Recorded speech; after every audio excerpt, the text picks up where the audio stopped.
صلی اللہ محمد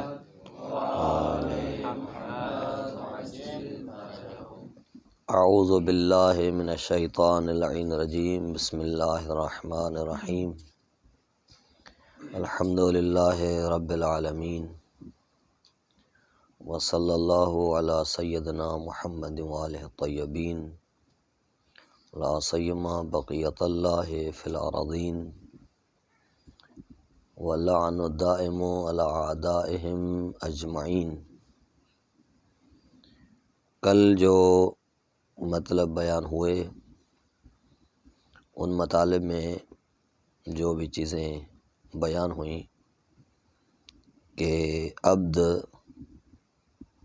مقام نیاز سے نکل کر مقام ناز پر آتا ہے اور خدا کی بارگاہ میں ناز کے طور پر عرض کرنے لگتا ہے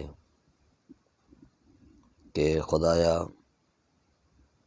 کس طرح تو عذاب کرے گا اس پر جو تیری وحدانیت کا اقراری ہے،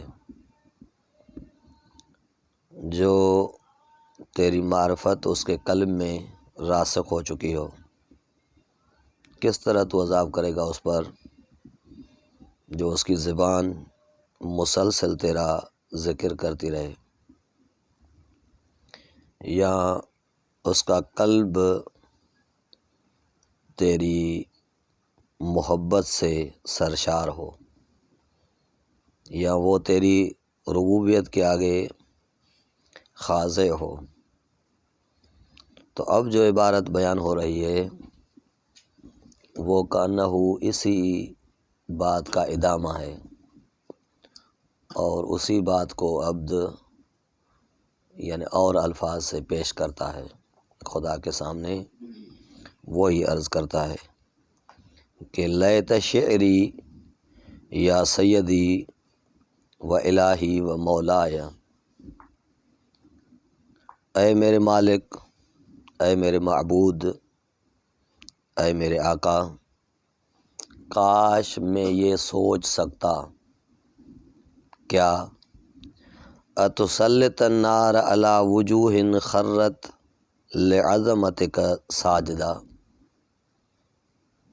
کاش میں یہ سوچ سکتا کہ تو آتش جہنم کو ان چہروں پر مسلط کرے گا جو تیرے سامنے سجدہ ریز ہیں،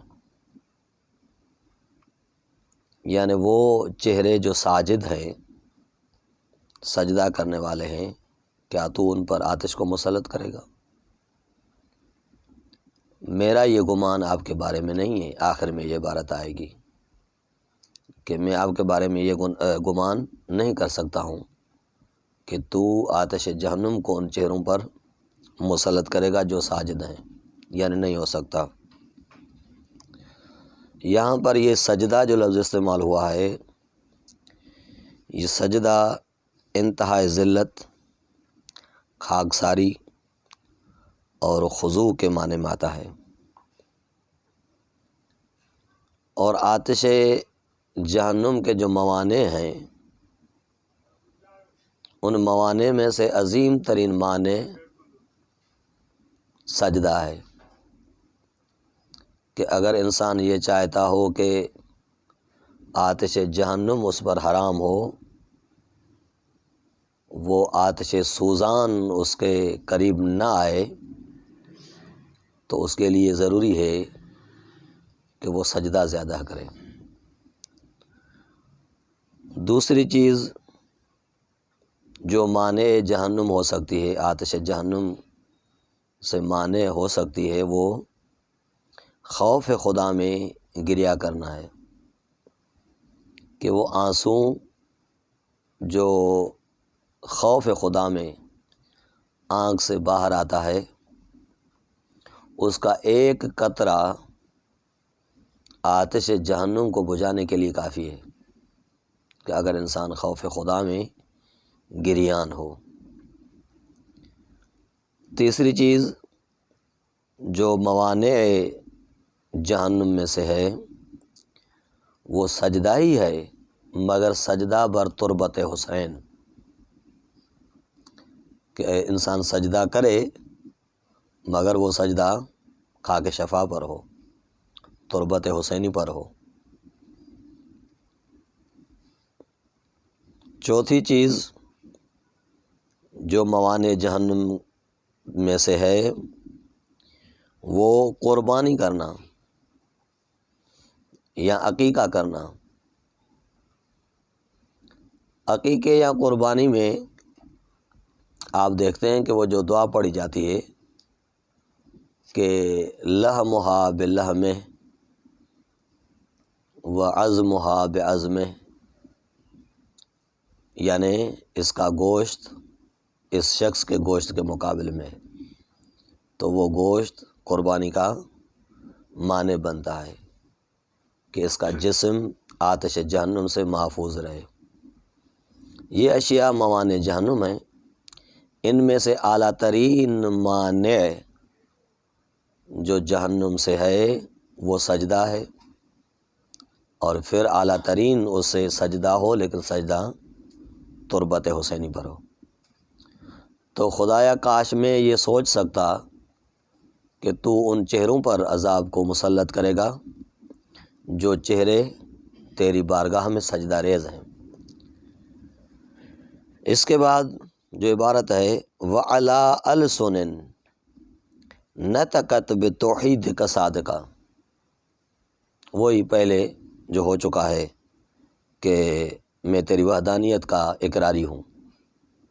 کیسے تو مجھے جہنم میں ڈالے گا جب میں تیری وحدانیت کا اقراری ہوں؟ وہ عبارت کہ میں یہ سوچ نہیں سکتا کہ تو آتش کو مسلط کرے گا ان زبانوں پر جو زبانیں صداقت کے ساتھ توحید کا اقرار کرتی ہیں، یعنی تہ قلب باطن قلب صداقت کے ساتھ جو زبانیں اقراری ہیں، میں کاش یہ سوچ سکتا کہ تو ان پر آتش کو مسلط کرے گا۔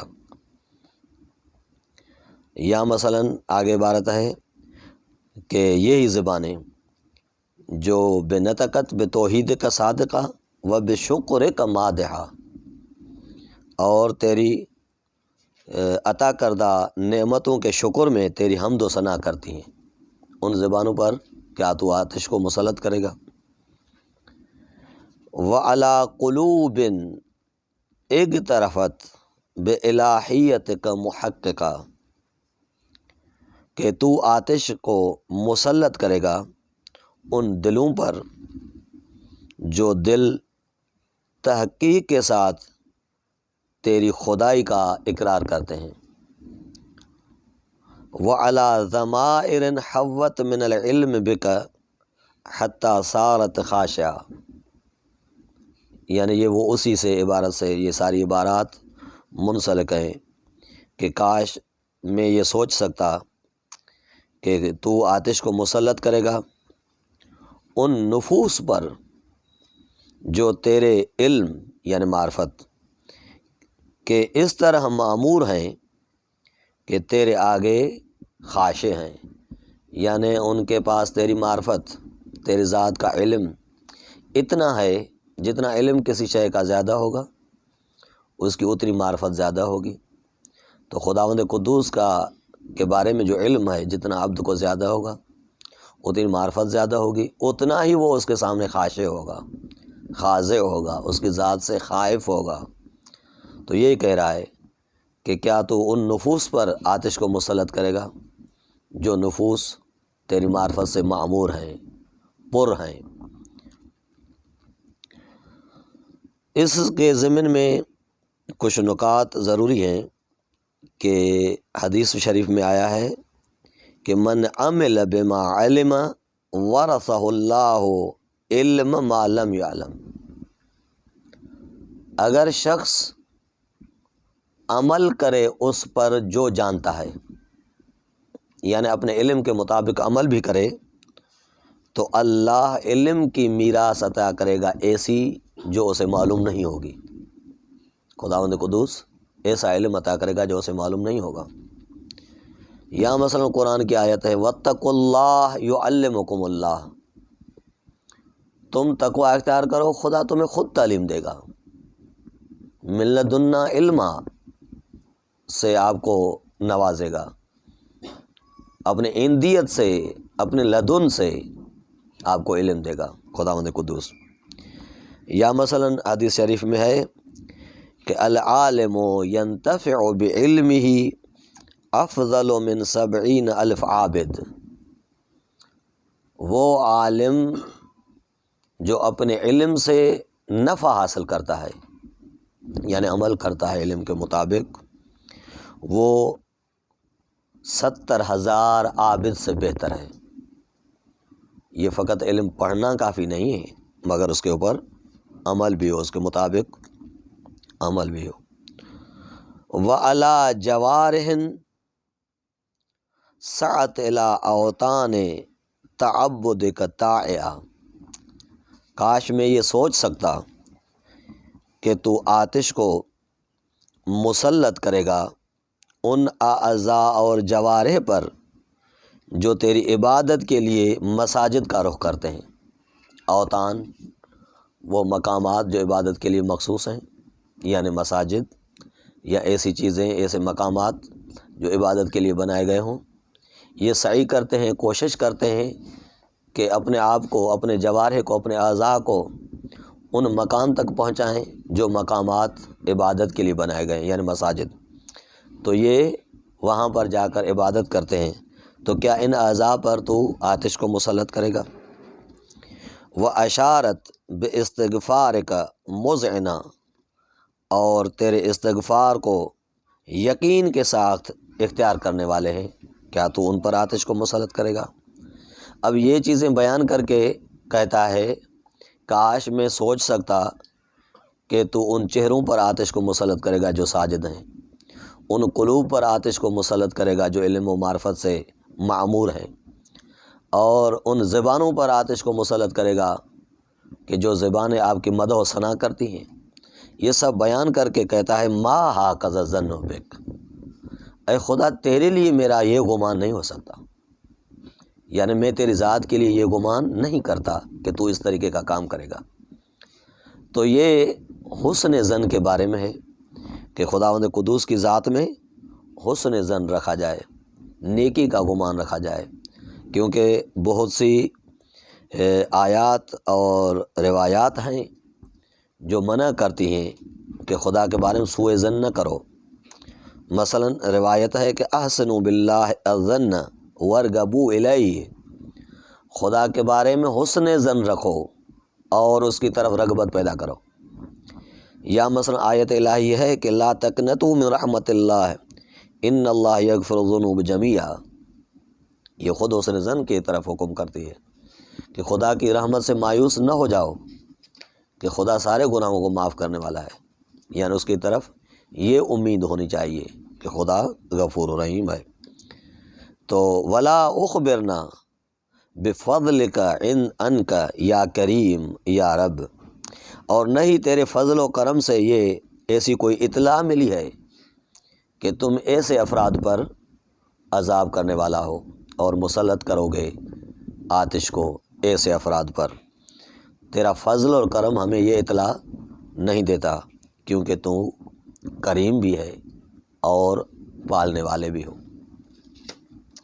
اس کا تتمہ جو ہے اس فراز کا، اس حصے کا، وہ یہ ہے کہ انت تعلم، یہ بھی کہتا ہے کہ تو نہیں کر سکتا ان افراد پر، میرا یہ گمان آپ کے بارے میں نہیں ہے، میرا یہ ظن آپ کے بارے میں نہیں ہے کہ تو ان پر آتش کو مسلط کرے گا۔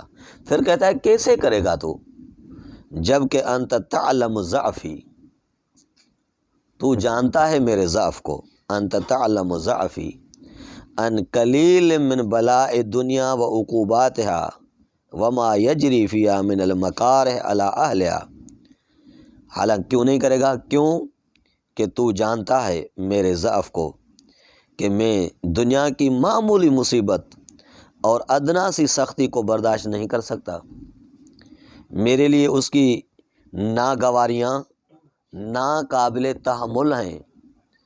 جب یہ معمولی، دیکھیے وقت ایسے گزر جاتا ہے، لمحات میں گزر جاتا ہے، کل رمضان المبارک گزرا ہے لاک ڈاؤن میں، آج دوبارہ سے آنے والا ہے، تو وقت تو ایسے گزر جاتا ہے یہاں کا۔ تو یہاں جو وقت لمحات میں گزر جاتا ہے، ان لمحات میں آنے والی سختیاں ہم برداشت نہیں کر پاتے، معمولی سے زکام بخار کو برداشت نہیں کر پاتے، سردی گرمی کو برداشت نہیں کر پاتے، اتنے ضعیف ہیں ہم۔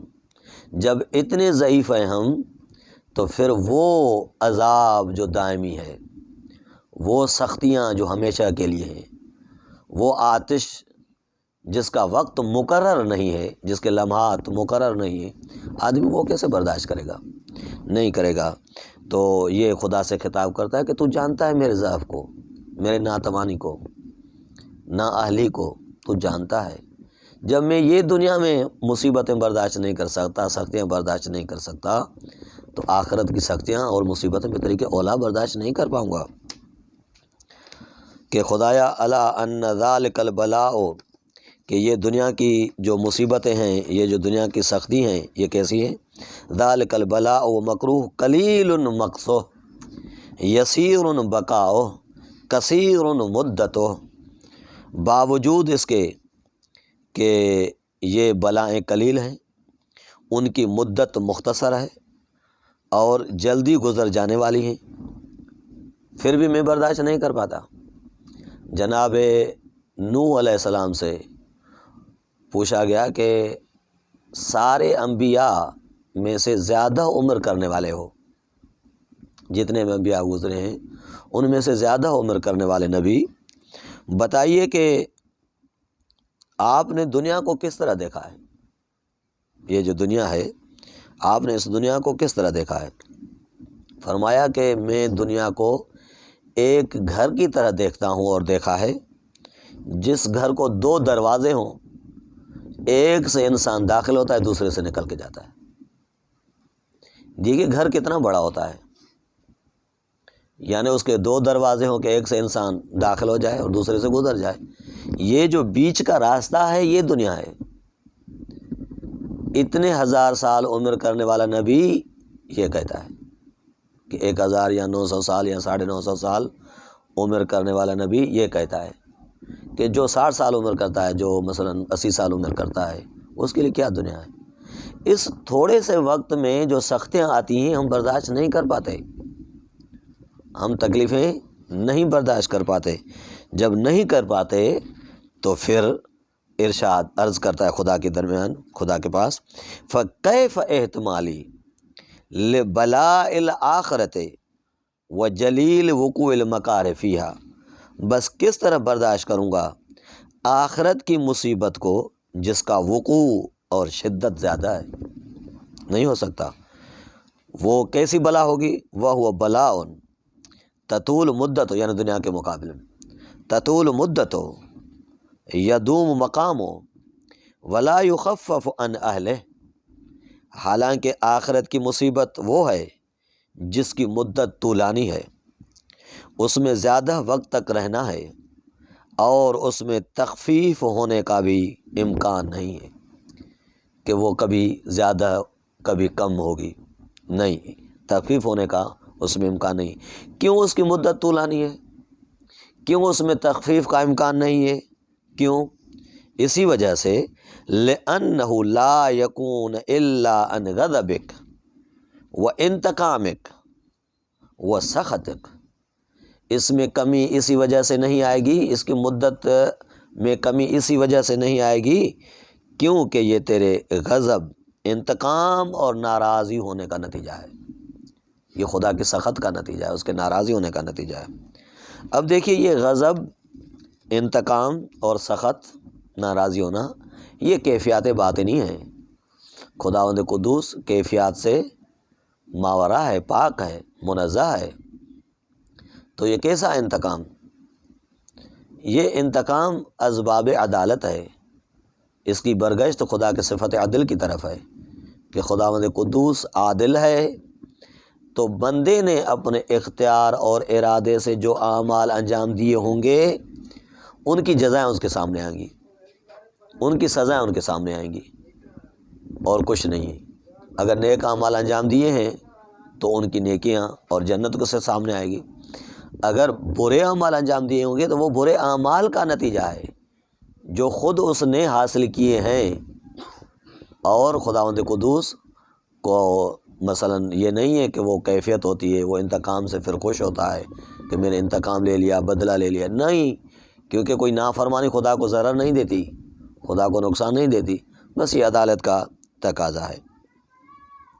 یہ کیسی مصیبت ہوگی آخرت کی، ما لا یقوم السماوات والارض، کہ اس تیرے غضب کی تاب زمین اور آسمان نہیں لا سکتے، زمین اور آسمان اس سختی کو برداشت نہیں کر سکتے۔ یا سیدی فکیف بی، یا فکیف لی، دونوں لفظ آئے ہیں۔ فکیف بی، جب تیری سختی کا، تیرے عذاب کا تاب زمین اور آسمان نہیں لا سکتے، بس میں کس طرح، ایک حقیر، ایک ضعیف، ایک ناتوان، میں کس طرح، بس اے مالک میں کس طرح تاب لاؤں گا، نہیں لا سکتا۔ کیوں؟ انا عبدک ضعیف ذلیل حقیر مسکین مستکین، کیونکہ میں ضعیف، ذلیل، فقیر، بیچارہ اور شکستہ حال ہوں، نہیں لا سکتا۔ تو یہ ساری عبارات عبد کے ضعف کو بیان کرتی ہیں اور خدا کے اس غضب کو زیادہ تر بیان کرتی ہیں، تاکہ انسان ان کے سامنے خاشع ہو اور خائف ہو کر اگر ایک آنسو بھی آنکھ سے بہائے تو وہ اس کے چھٹکارے کا سبب بن سکتا ہے۔ خداوند قدوس سے طلب توفیق کرتے ہیں کہ ہمیں آخرت کے عذاب سے معاف فرمائے۔ وصلی اللہ علی محمد وعلی الطیبین الطاہرین المعصومین۔